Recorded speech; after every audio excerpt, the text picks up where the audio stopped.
Somebody asked recently about saying Yizkor in your first year of mourning. Are we allowed to? Are we supposed to? Or are we discouraged from doing so?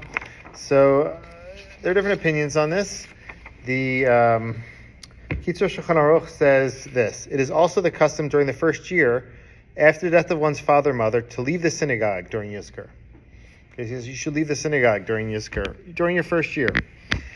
Some of the reasons that are brought for this opinion is during the first year you're especially upset, and especially when it's very new and you're going through a lot of the pain.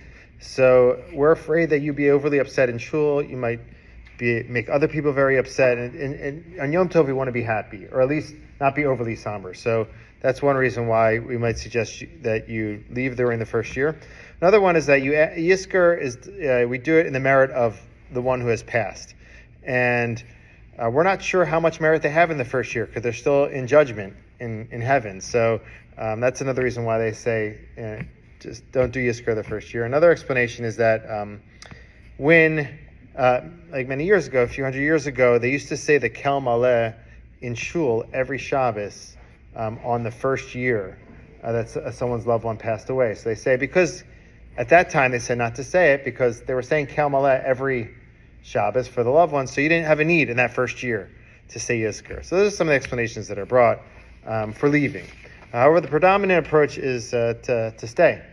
The Yizkor could be a powerful experience for those in their first year of mourning.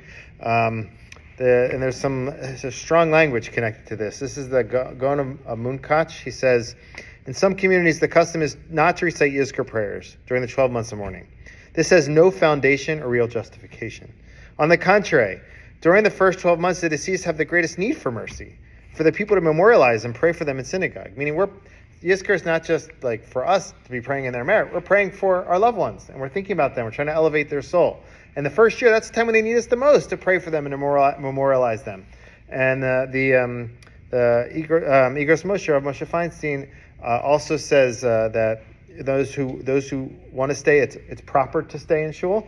And he says the idea of it being like that it'd be sad, since we say Kaddish anyway the first year, right after one's loved one has passed away, and we're not worried about that. You say it on Shabbat, you say it on Yom Tov. So due to that, we're not overly worried that they'll be overly sad. And if we're sad and we're connected to our loved one, that could be a positive thing. So he says that it's nachon to stay in shul, and that seems to be what we instruct people, that if they're able to, they want to be here and it's meaningful for them, they should stay for Yizkor for their first year, like the predominant approach in the postgame. Yeah.